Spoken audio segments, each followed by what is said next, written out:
Christ, victor over sin and death. You're listening to Ancient Faith Radio, your Orthodox Internet radio connection.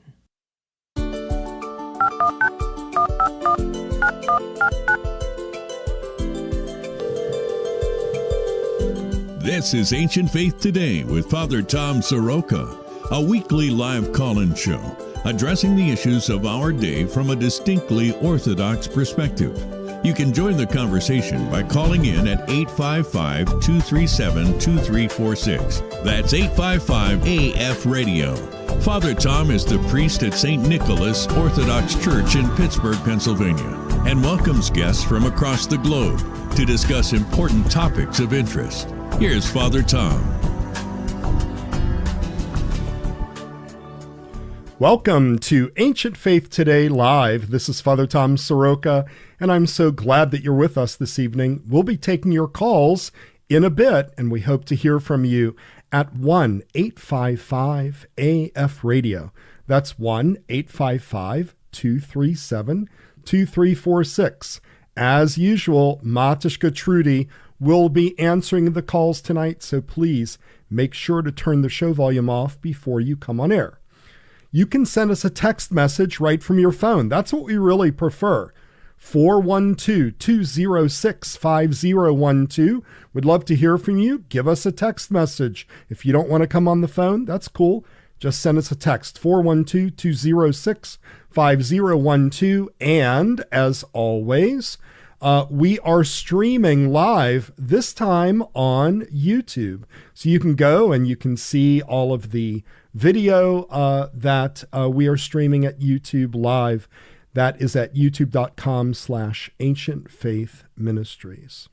You can make comments there. And as always, you can send us an email to aft@ancientfaith.com. So let's get started. As we stand at the crossroads of technology and humanity, the rapid advancement of artificial intelligence, or AI, has ushered in an era of unprecedented innovation and transformation. Yet, it has also raised profound questions that resonate through the corridors of philosophy, ethics, and spirituality. AI systems are becoming increasingly integrated with our daily lives, from autonomous vehicles to personalized medicine. But with great power comes great responsibility. Are we prepared to confront the ethical dilemma AI presents? AI has the potential to revolutionize industries, but we also must grapple with questions like, what happens when AI makes life or death decisions? And how do we protect individual privacy in an increasingly interconnected world? How do our moral and religious beliefs as Orthodox Christians shape our stance on AI? As we ponder the rise of AI, we must never forget the profound spiritual questions it raises. How does the creation of intelligent machines relate to our understanding of God's creation and human nature? So throughout this show tonight, we'll endeavor to bridge the gap between the technological and the moral, the digital and the divine. So whether you're a technology enthusiast, or a concerned citizen, or a seeker of wisdom, tonight we'll navigate the ever-evolving landscape of artificial intelligence through the lens of ethics, morality, and theology. So how did you like that introduction? I didn't write it. ChatGPT did. All I did was go into the ChatGPT website. I typed in, write a podcast introduction about the ethical, moral, and theological considerations of artificial intelligence. And that's what came out. I didn't have to think. I didn't have to grapple with what I wanted to say. It told me, or at least gave me something to consider. And I'm honestly not sure how I feel about that. It's kind of scary. It's a digital machine, and it raises a complex series of questions, because this AI, this artificial intelligence, through a complex series of programming scripts that is ever being refined and taking a vast amount of information on the internet, answered my query in less than 2 seconds. So, the questions tonight: what about AI as Orthodox Christians? What are the ethical, moral, and theological implications? So tonight, we're very pleased to welcome Brett Parshall. Brett is the brains, the technology behind the Ancient Faith website. He also has other clients in his business, Techneosis. And so you can learn about more about him at techneosis.com. Brett Parshall, welcome to Ancient Faith Today Live. Thanks for having me, Father. We're very glad to have you tonight. So, what did you think of the introduction? I thought you were a brilliant writer until you pulled the Shyamalan twist there at the end. I'm not sure what to make of it. I put that in and I thought, I wish I had thought of that. There are some really profound things here. But then I started to think about it and I thought, well, maybe that's what it wants me to say. I don't know. It blew me away. It literally, it created not just a script, but actually it outlined a whole show. It actually said, insert music here, and then put clip here, and then theologian says this, and then technologist says that. And it just spit it out in 2 seconds. So let's start at the beginning. All right. Spell it out for us that aren't technology nerds like you. What is artificial intelligence? What is AI? Yeah. Well, over the years, AI has really been used to describe a lot of things. And what you're talking about right now is a large language model tool. ChatGPT is sort of I guess it's the hot press version of that. It's the one everyone's talking about right now. But we've seen that type of tool on our phones and on our smart speakers, as it were, through Siri and Alexa and Google's Assistant. These are all iterations of that same kind of tool. But also in the past, AI has been used to describe basically, I think, every technological advancement that we've ever pursued. I see. Like in the digital era. In fact, it goes so far as in 1950, actually, there was an experiment at Bell Labs where a guy made a robotic mouse that learned how to traverse a maze. And the news articles about that at that time were, "Look at AI." So it's sort of a catch-all phrase. But what we're talking about today are large language models, more specifically. So would you say then that this type of AI with ChatGPT is a kind of, is a very low form of other things that are happening with AI that are being used, like prediction models and as I said to my doctor once, everybody is very fond of going to WebMD and saying, "Oh, maybe I have a cold. Oh, maybe I have cancer." And so we had a guest on talking about modern medicine and the problems with managed medicine and managed care. Mm-hmm. And I said to him, will ChatGPT or some medical model, replace doctors someday?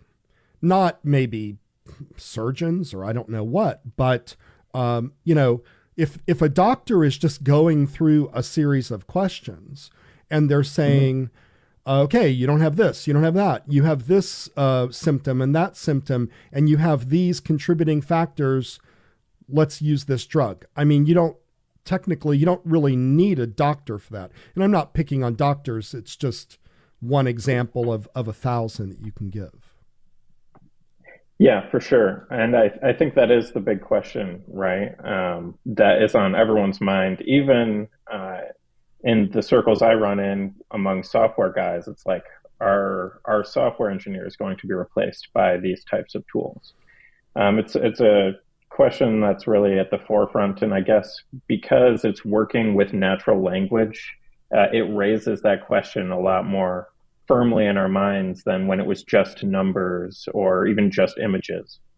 But actually, the thing I wanted to touch on, you at the start of that, you said that you asked if it was just a low-level predictive form of a predictive model, and that's all it is.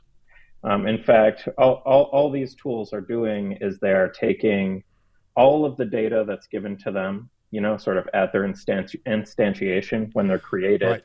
And they're looking at the group of words you gave them, and they're predicting what the next words are that would come next, based on that subset that you sort of fed it, if that makes sense. But what about we want to build the picture here. So there are going to be, let's focus on the technology now. But AI, it seems to me, is much more than that. For instance, there is a story here. I'm just looking through my notes. There's a story that basically says that I think it was, and I lost it for some reason. I think it was Microsoft, and they have a particular model of AI where it was some kind of language, and the two models were talking to one another, but the model did not have the ability to do what they said it was going to do. So it created its own language. Are you familiar with that particular? I'm not actually familiar with this exact example. So, yeah. So I think that's the scary part. That's the part that, and I apologize that I didn't have that ready, but I will find it here. So I think the scary part of this is, can we just oversimplify this and say, look, if the machines, like a la the Matrix, if the machines get out of control, we can just unplug them and that's it. It's that simple. Or is there the problem, the potential problem of these autonomous machine language models becoming something more than what their creators meant them to be? I think in some respect, I think that they already are more than the creators really. How to put this? Like there's the people who created these things, they understand, at a very basic level how the interactions internally work. But there's so many interactions happening inside of these models that there's you can study the effects that they create like as its own field. Because they're so complex, computations are happening so quickly. There is sort of a, what's the word I want to use? Like an emergent behavior to these based on the inputs you give it, for sure. And that's actually an active field of study. the emergent behaviors. So in that vein, I found it was hidden. It was a window that was hidden. So this is actually a story from 2017. It was on Huffington Post. And it says, researchers, I'm going to take my glasses off here. Researchers have shut down 2 Facebook artificial intelligence robots after they started communicating with each other in their own language. The robots, nicknamed Bob and Alice, were originally communicating in English when they swapped to what initially appeared to be gibberish. Eventually, the researchers that control the AI realized that Bob and Alice had in fact developed their very own, seemingly more efficient language. The new way of communicating, while unable to be interpreted by humans, is actually an accurate reflection of their programming, where AI at Facebook only undertake actions that result in a reward. When English stopped delivering the reward or results, developing a new language with exclusive meaning to AI was the more efficient way to communicate. So these systems were saying like, hey, we can do this faster. It's kind of like the way this, the introduction was written. It's just a faster way, because that is one of the, it's one of the advantages of a machine, right? It just thinks very, very quickly. Now there's nuances that humans have. We'll get into that in a second. But the idea is that they took the ball and they ran with it by creating their own language. And I think that's where the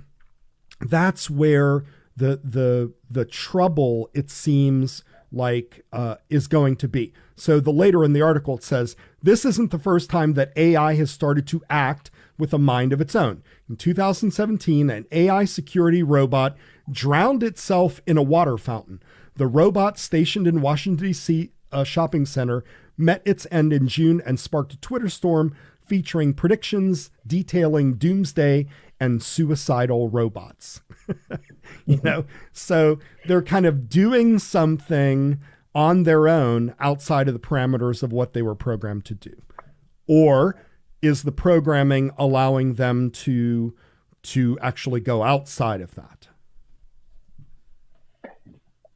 I think that they go outside of it sort of by happenstance, right? As far as the software is concerned, it has all of these inputs, and it's looking for, like you say, the shortest point from point A, or the shortest path from point A to point B, using all of the parameters it's given.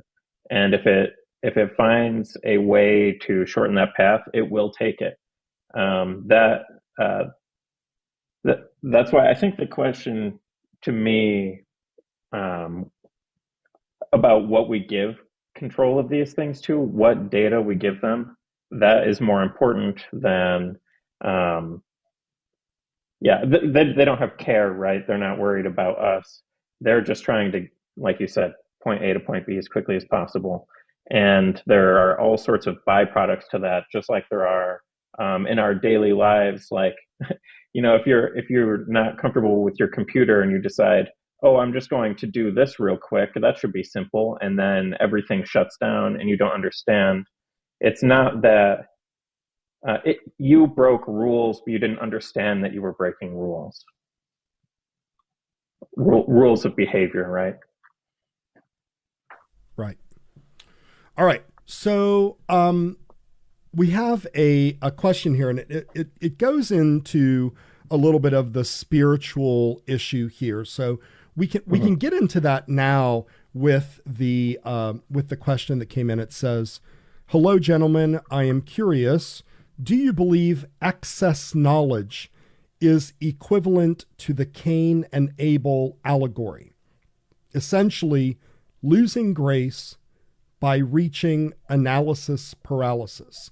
I am sensing a coming despondency, rise of demonic influence indirectly through AI. Many thanks." It's an interesting question because, and in doing some research on this, there's another presentation that talks about, there's a frightening discussion between New York Times journalist Kevin Roose and Bing's, I'm sorry, that's not the one. There's a discussion between two technologists, and basically what these technologists are saying, it's for the Center for Humane Technology. I think it's from that particular group. And essentially they're saying that social media is designed to give you or elicit a certain response from you. And that at this point, everything that social media is designed to do does it pretty efficiently. It divides people. It attracts people to itself, right? It directs people to whatever it wants to. But now what's going to happen with AI is it's going to do that much more efficiently, much more quickly. And it's going to do it in a way that maybe even the programmers, and this again is sort of the part of, when it gets out of control, that the programmers didn't even see coming. And do you think that there can be a kind of demonic influence in this to say, yeah, I mean, a demon or the devil himself could use this technology to direct people to evil ends?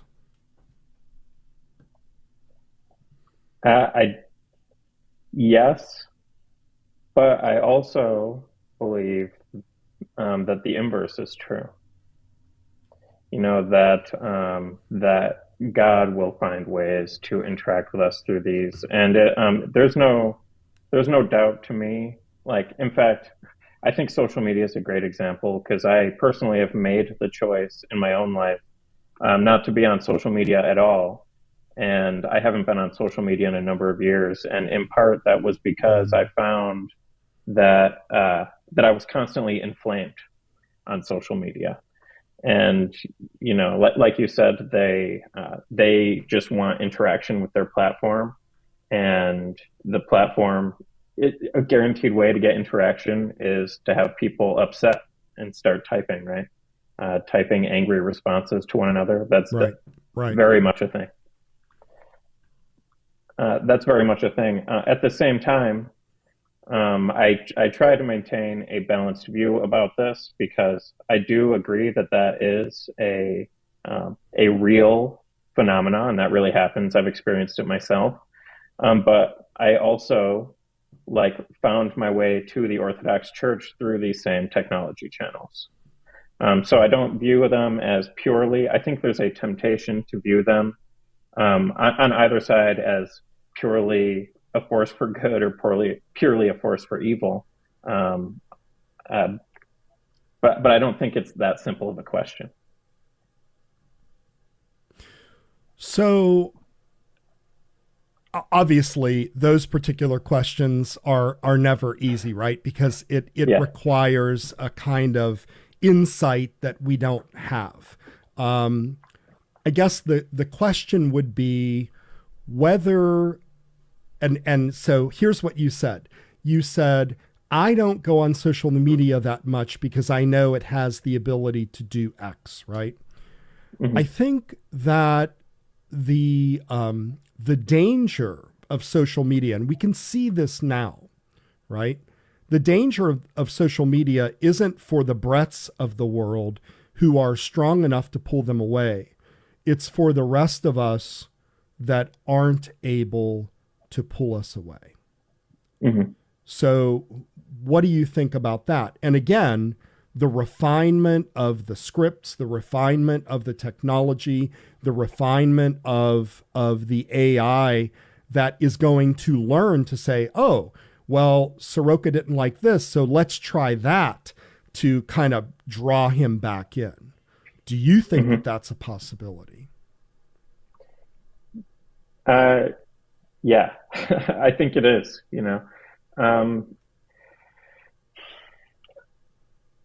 the like I've been sort of, how do I say? I think there's because there is sort of a human-like intelligence that we can see, or what we see when we're talking about AI and interacting with it, is very human-like. It's very easy to relate to our experience. I think it's really easy to see that, but I wonder, like, when I think about other addictions that I've struggled with besides an addiction to social media, those also have a way of pulling me in. And it's true that they don't, like, alcohol doesn't sort of have this ability to adapt. It's just there. But it doesn't even really need that to pull you back into it, does it? Right. Right. Yeah, there has to be a certain amount of self-discipline.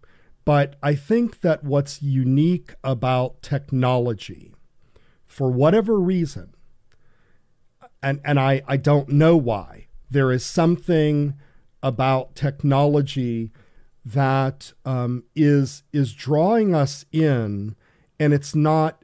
I mean, obviously there are good fruits. We are benefiting from those fruits right now. You and I are discussing this. Other people are listening. They'll talk to us. They may learn. They may help us understand. We may help them understand.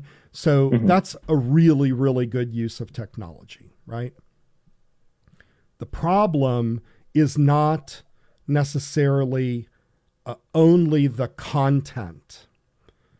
In other words, the content is almost kind of a byproduct. The content can be either bad or good. So yeah, you can have spiritual content, you can have pornography. Either way, you're using the same technology.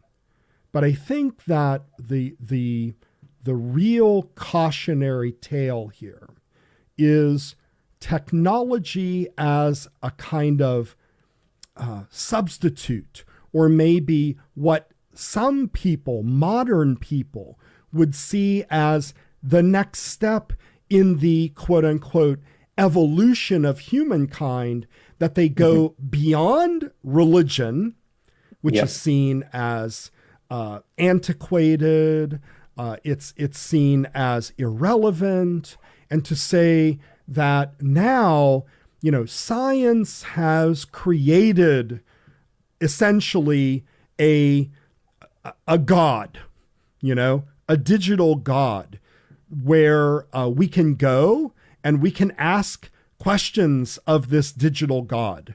We can form relationships with this digital God, right? And the digital God, we can say, write a podcast introduction, and it spits out a podcast introduction. Or we can say, help me understand the problems that I'm having with my family, and it gives me information about that. So I think the danger here, and tell me what you think, the danger here is somehow elevating this technology to the point where now it's something much greater than an information delivery system. It has become a kind of experiential milieu where we are experiencing something that is far beyond information. We are experiencing something that it appears, or is being made to appear to us. Maybe that's the better way to put it. It's being made to appear to us as a kind of divine experience. What about that? Yeah. What I think about when you describe it this way, well, first I'll say there's definitely the temptation among people to try to use it replace religion, as you said, and not just religion, but also like real human interactions in our lives. As much as I love that we're having this conversation, I definitely wouldn't put it in the same level of value to me as actually being in church and interacting with the whole church family in person. And that it is a new sort of phenomenon in that regard, where it's this technology has enabled a new form of interaction that wasn't possible prior.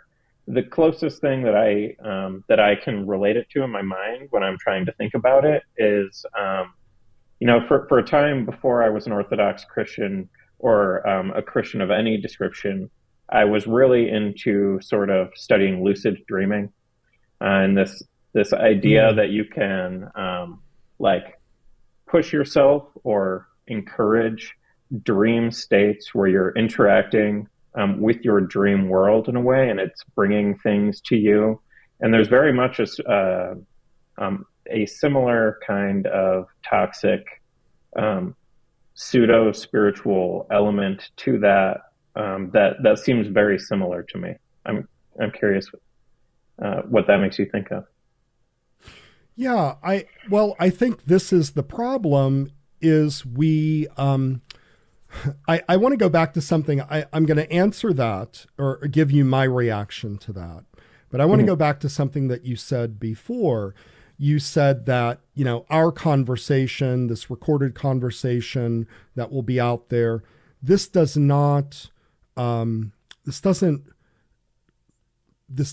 replace going to church and worshiping, right? Yeah, that's exactly yes. But here's the problem. On the one hand, you have people that you have a whole sort of like unchurched population, and they don't understand what worship is. This, interacting with Chat GPT, which again is a kind of lower form of all of this, but interacting with technology may be the closest that these people ever think that they will get to the divine. Now, again, I'm not saying it's divine. Yeah. I'm saying that it is a replacement. It is a technological replacement for the divine. And it may even have elements of evil in it, right? It's a false divinity. In this sense, it's like kind of an idol. But the other problem, and we can see it, anyone who is Orthodox and is online in various forums or on, godforsaken Twitter or X or whatever they're calling it these days, you see the divisions that this causes, the irony of the promise of the internet and social media to be to bring the world together and to unite people has actually divided people, right? I think that to me is fascinating. That to me is the one that people need to think about what is actually happening, where Orthodox Christians are literally at each other's throats. Authority is being called into question. Traditions are being called into question.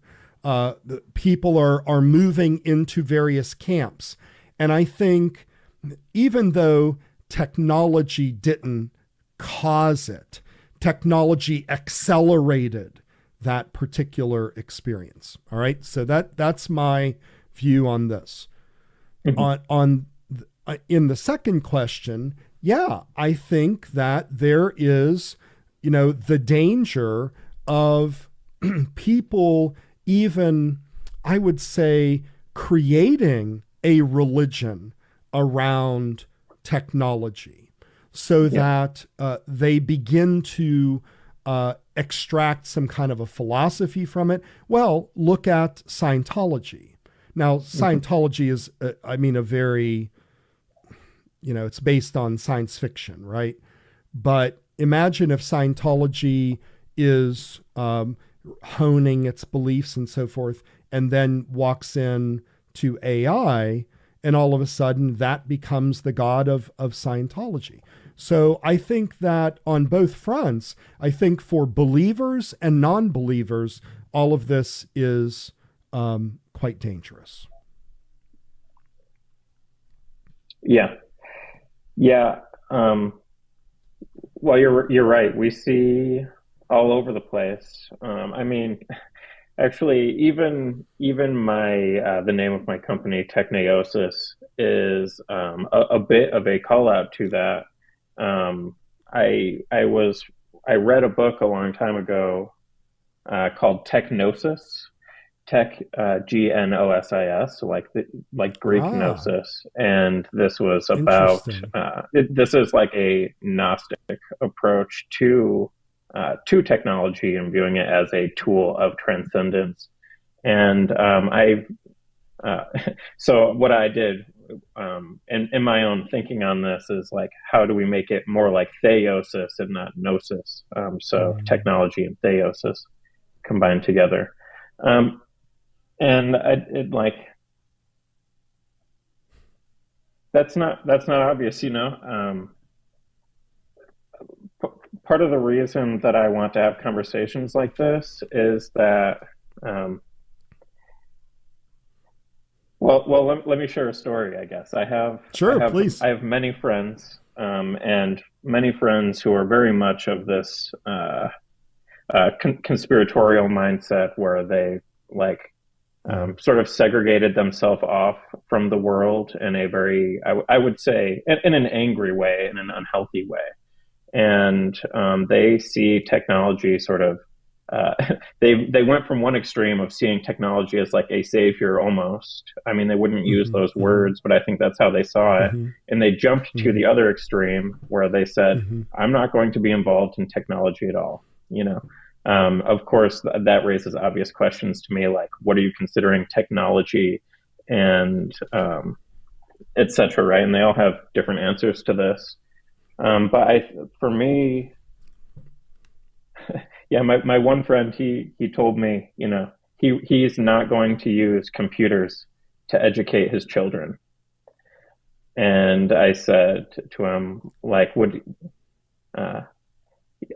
you know, why is that? And he said, he's a Roman Catholic friend of mine. He said, well, we don't have any examples of the church fathers dealing with these technologies, and so we don't know how to use them, and so I'm not going to use them.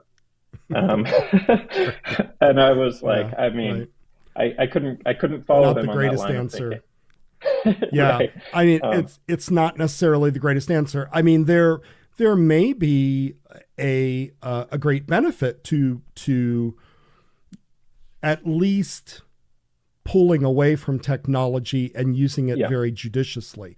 I think that societally we are reaching sort of like peak, and I'm guilty. I will, you know, confess to this, walking around with our phone, you know, being tied to your phone, where if you lose your phone, you literally have a mental breakdown because you feel like somehow something in your life is lost. So I think we have to be honest enough to say, like, we have a real problem with technology in our lives. All right, Brett, here's what we're going to do. We're going to go for a quick break. And when we come back, we're going to go to another question that came in. It's a pretty interesting one. We'd love to hear from you. You can give us a call at 1-855-AF-RADIO or send us a text message to 412-206-5012.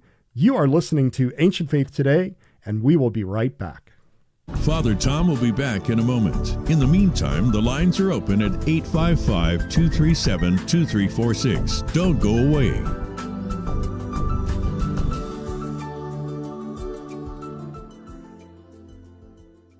Jesus' last words to his disciples were, "Go and make disciples of all the nations." Unfortunately, many parishes are struggling to follow this commandment. In Reclaiming the Great Commission, Father Evan Armitage offers a roadmap to help us get back on track. Relying on his 20 years of parish experience, Holy Scripture, and insights from research and his visits with churches across the U.S., he discusses how you and your community can implement changes that will transform, revitalize, and renew your parish. You'll learn how to diagnose and remove the barriers you face, deal with resistance to change, define what a healthy parish looks like, lead with purpose, and create a parish health plan.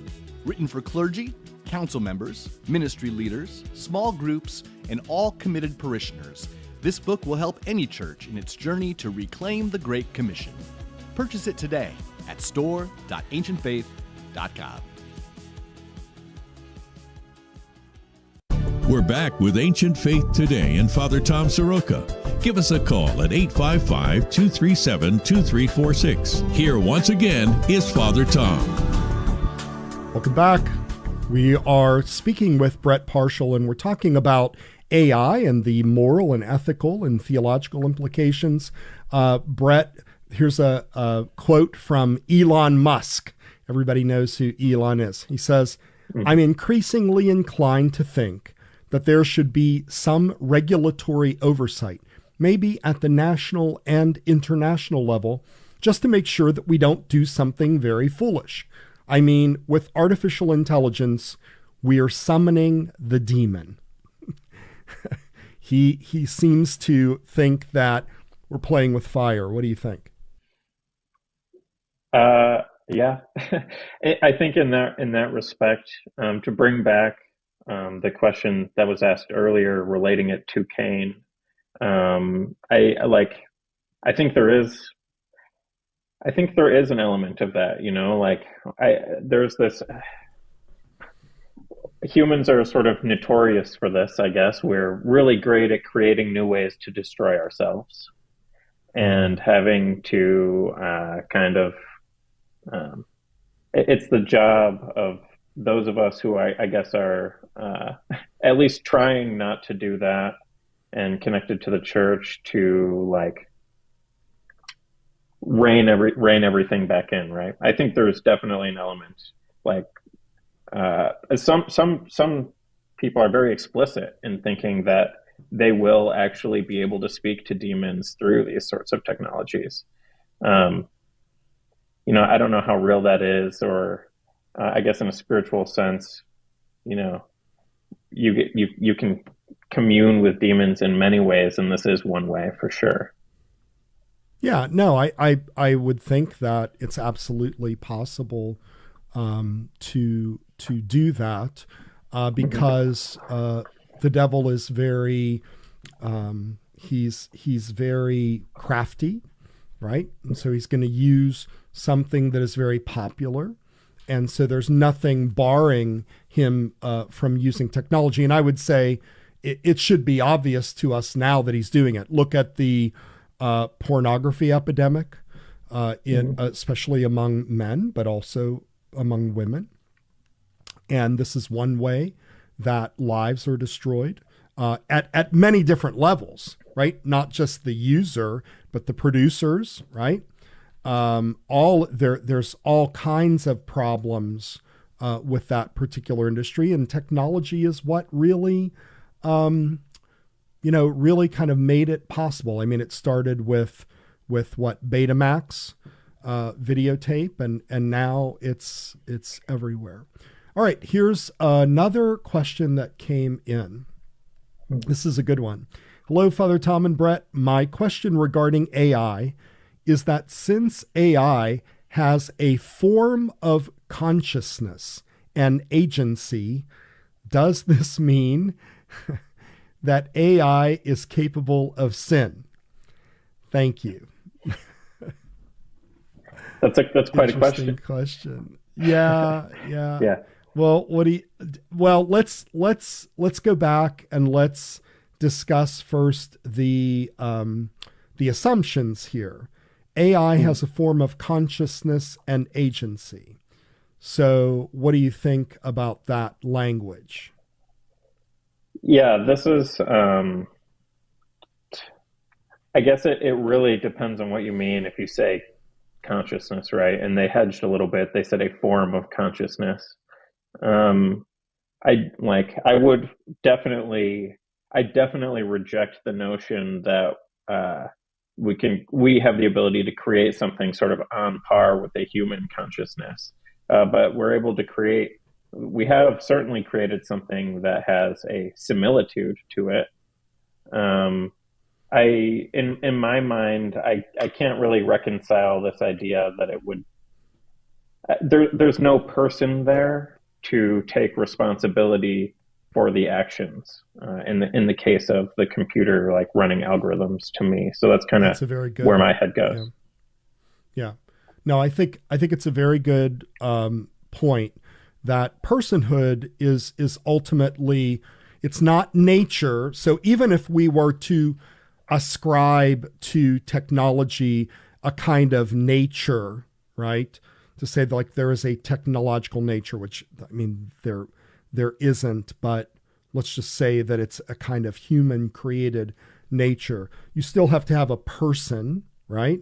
To be able to have to deal with that sin.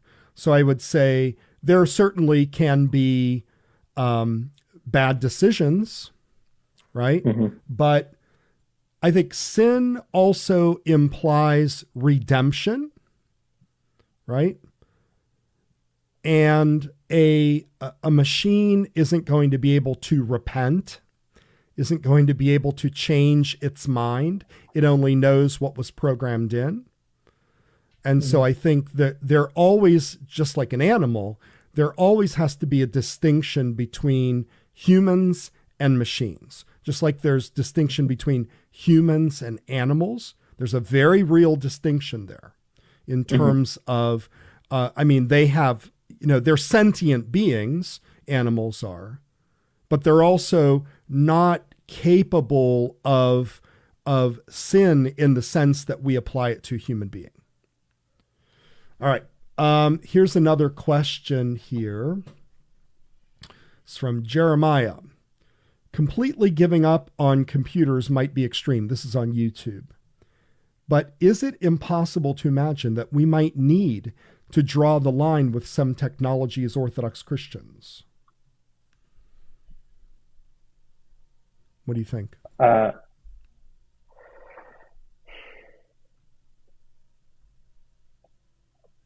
don't think it's unreasonable to think that we have to draw some kind of line at all. And we already, I think it's a given. It's a given. Exactly. We have to draw lines in every aspect of our life. We have to determine, what is a good use of our time, in a spiritual sense, what is a good use of our energies.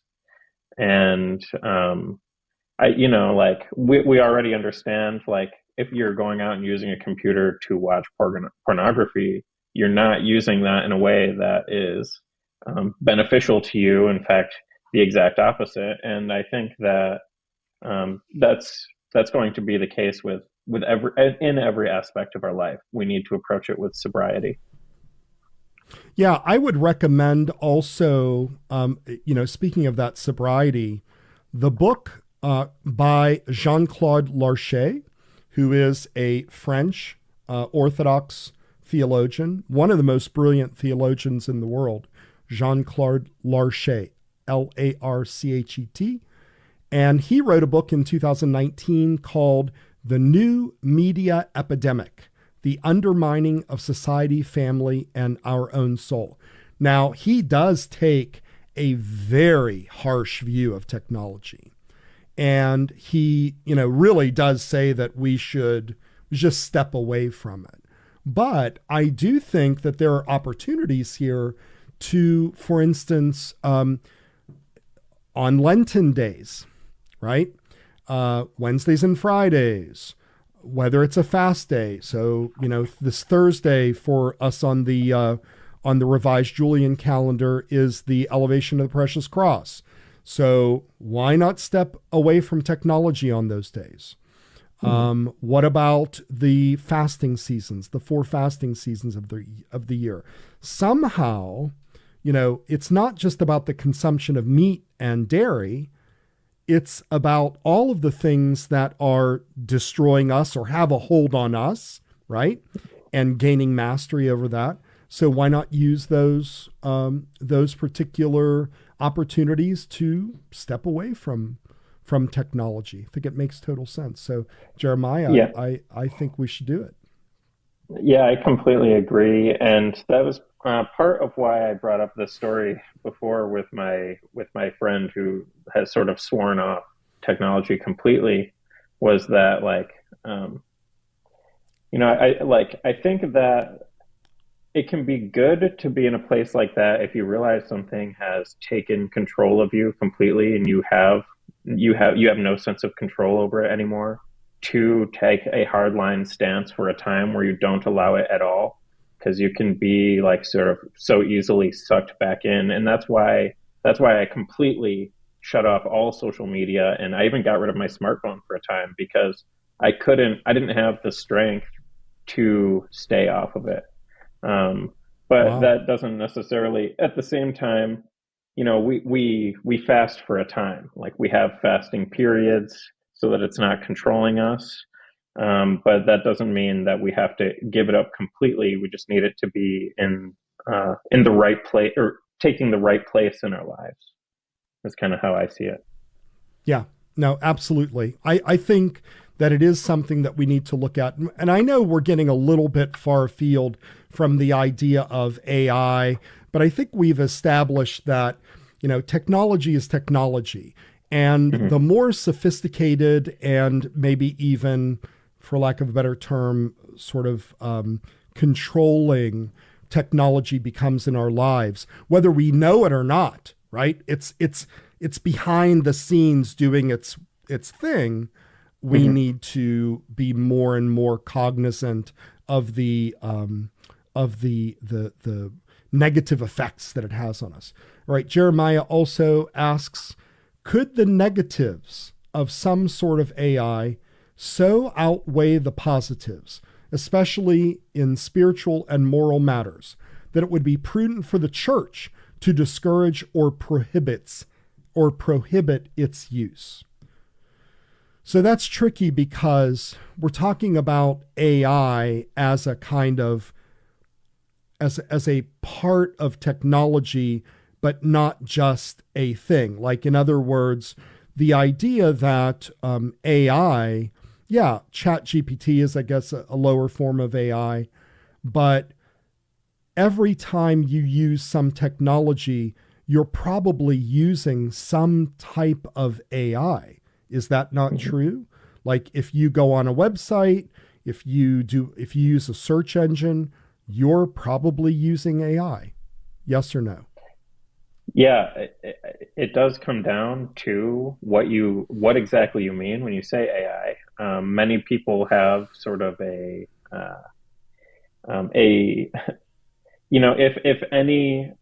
any algorithm where you feed it input and it decides I'm using decides for lack of a better term here, it spits out an output based on that.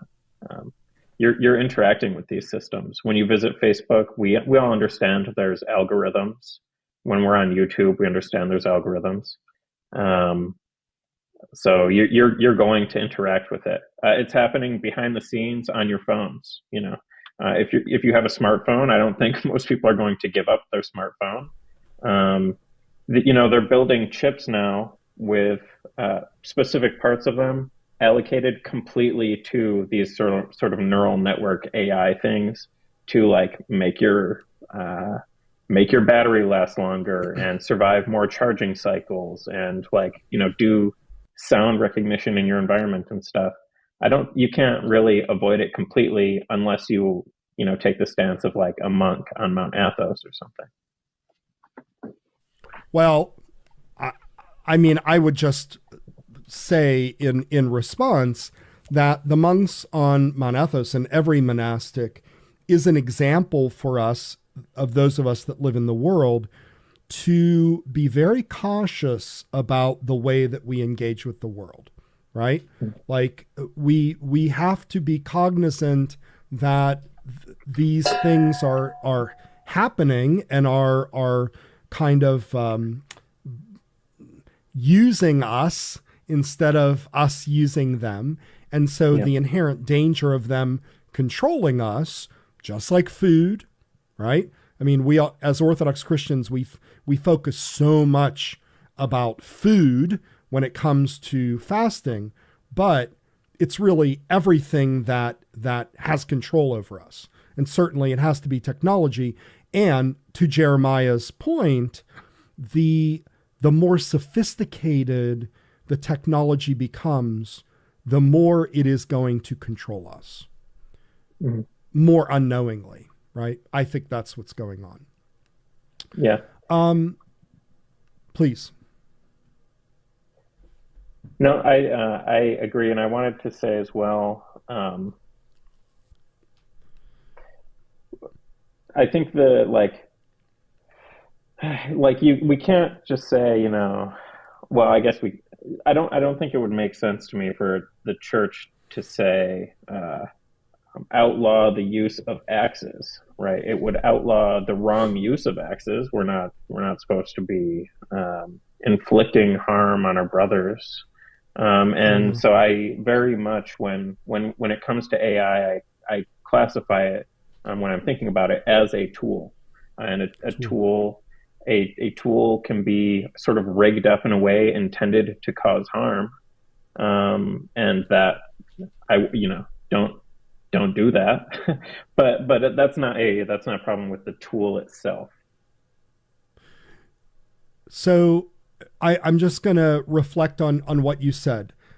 A tool is a kind of inanimate object, whereas the problem, it seems to me, with AI is that it has the mind of the programmers. It has the intentions of the programmers built into it. And I mean, if I swing an axe at a piece of wood, it cuts it. If I swing an axe at somebody's head, it also cuts it, and that's on me because I know it's going to cut it. I'm not sure. I think the problem with AI is I don't really know what is it intending for me to do. It is leading me, I think this is the problem, is AI can have a very sinister programming. So for instance, here, let's instead of talking about axes, let's talk about AI. What if they program into Google search engine, or pick one, whatever, or you go to YouTube, and they say, well, I don't want any Orthodox Christian videos being shown. So it's just like in China, right? When you search for something, there's like no orthodoxy on there, right? So how do you get around that? Yeah. You're right to point out, in the case of someone like, I think Google is a good example of this, where they have become sort of ubiquitous with the idea of, if you think search on the internet, you think Google.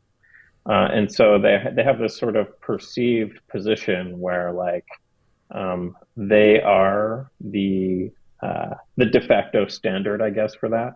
But there are, I think this is part of where our discernment has to come into play, as people who have a bit more understanding, where if Google is going to take that stance, we need to let people know that is a stance they take, and support these other platforms, these other people building tools, as it were, that don't take that sort of stance, right? It's like if I'm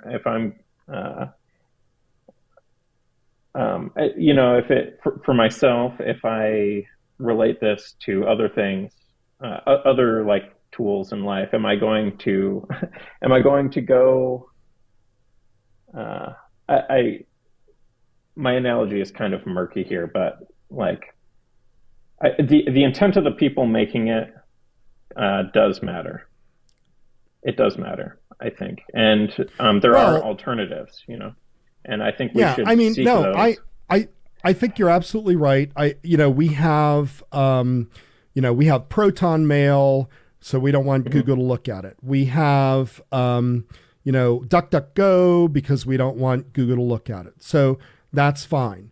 But every time you use technology, you are putting your trust in that company. There is a certain amount of trust that, because nobody reads the TOS, right? Nobody does that. No. So, I don't even think the people who wrote the TOS read it. There is a real problem here of, and it's not just you said intent. Okay, it's the intent of the programmer, but it's a bigger, like an agenda, right? So going back to your friends that are into conspiracy theories and so forth, I'm not a conspiracy theorist myself, but I would say, we seem to see things more and more that were never possible before because of technology. In other words, the things that you're able to do with technology now, you were never able to do before. You were never able to change millions of people's minds about a particular subject or person or idea in a matter of days, like you can now with technology. And this is where the problem is. And then we know that certain, this actually does happen, right? Certain influencers are throttled, certain influencers are promoted more. And so somebody's pulling the strings, and that becomes a problem too. Now that's humans. That's not the technology, but the technology enables them to do it. And I think that's the big problem. So it really does come down to the humans again. So I just realized that my argument was kind of circular because it is all about the humans. All right, couple more. I just wanted to say one more thing also. Please, Father, go ahead. In regards to, like you said before, this is actually something that I want to provide a little bit of pushback on, in general, not just with you, but people have this perspective about like the algorithms and about, say, ChatGPT, where it is purely doing the leading, like it's taking you in a direction it wants you to go. And there definitely is an element of that. But for example, if you gave the, I'll give two quick examples, like with the ChatGPT one that you used to write the prompt for this conversation. If you went into that prompt box and before you gave your ask that you gave it, you wrote a paragraph speaking very negatively about AI, you're actually able to direct the output. You can cause it to give you talking points focused on the negative aspects, as an example, or on the positive aspects. So there's this sort of, you can kind of explain to it what you want to get back, and it's going to give you that. Now, in the absence of those things, it is just going to give you sort of what it thinks is best. But this same sort of concept applies also in YouTube. YouTube is doing its best to predict what you want because they want you to watch whatever they present to you. But like you can do it, and I do this regularly, sort of as a technology hygiene routine, where I don't log into YouTube, and I will clear my cache and clear my cookies, and that literally resets the algorithm, and then it will sort of show just the most viewed stuff on YouTube. But as I start watching things, then it starts feeding me more of those sorts of things. Right. So we are. It's not purely us being directed. Part of it is we need to understand that we can take part in directing it. No, I So you're saying we need to be more proactive in the way that we're using the tools that we have right now, knowing the possibility for manipulation, to just be more proactive and do the things that we need to do and not be lazy because they're counting on us being lazy. And then they'll direct us wherever they want. And we have to take control. That's excellent advice. All right. Athena says, bioethicist Peter Singer argued that when AI becomes sentient, which many believe it has, it should be granted human rights that should be denied to those with dementia for having lost personhood. Well, yeah, I think we can all agree that's a really bad idea. Yeah, bad take. We also have String Band Mama, and she says, if God allowed it to exist, why should we fear it? Isn't that like saying that God isn't actually in control of all things? You know, I don't think we're advocating fear. You know? Yeah, I agree. I think that there is a caution that we should have, but I would also question, you know, isn't God actually in control of all things? No. God does not control our behavior. We have free will. And this is exactly why, as Orthodox Christians, we are called to submit our will to the will of God, to do the will of God. So we sanctify our bodies, we sanctify our minds, we sanctify our will, right? Purify our minds so that we can do the will of God. Because we're not going to do that naturally. You know, we need the Holy Spirit. We need to be purified, and that will lead us to the will of God. All right, Brett, last words. Tell us a little bit about your company. All right. So my company is, I guess it's hard to wrap into one succinct statement because it is sort of just the outflowing of all of my energy over the last several years. I've always had a perspective of, I really like helping people and organizations do what they're trying to do better and more efficiently. And so sometimes, very often, that takes sort of the form of building or providing technology solutions, but not always. Sometimes it is encouraging people away from certain solutions that they're considering. So I do that. Well, as was stated earlier, I work with Ancient Faith very closely. I also work with the Assembly of Bishops. I have a contract with Apple that I'm fulfilling right now. So there's a lot going on, and I want to do, as if that wasn't enough, I have other pet projects that I really want to get off the ground around bringing like smart technology into our homes, like this light here. Nice. So yeah, I don't know. It's kind of all over the place. It's a reflection of my many and varied interests, which always technology seems to be very closely involved in very often. But always using them for good, right? Well, trying. Praying that be the case. Yeah. Well, you do good for us, and we really appreciate it. And thanks for all you do. I know that Ancient Faith really has a wonderful partnership with you. So we appreciate all of your work. Brett Parshall, thank you so much for joining us tonight. Thank you. Wish you all the best, and keep up the great work. All right. Thanks, Father. Thanks for having me. It was a wonderful conversation. Thanks. Before I share a few final thoughts, I want to offer my sincere thanks to Brett for joining us tonight. Thanks to Matuszka Trudy for engineering the program, to our show production assistant, Melissa Graff, for her work behind the scenes, for everybody that's listening in, and for those who will be listening. I thought it would really be good. Did you know that there are prayers that you can say before using the internet. Isn't that neat?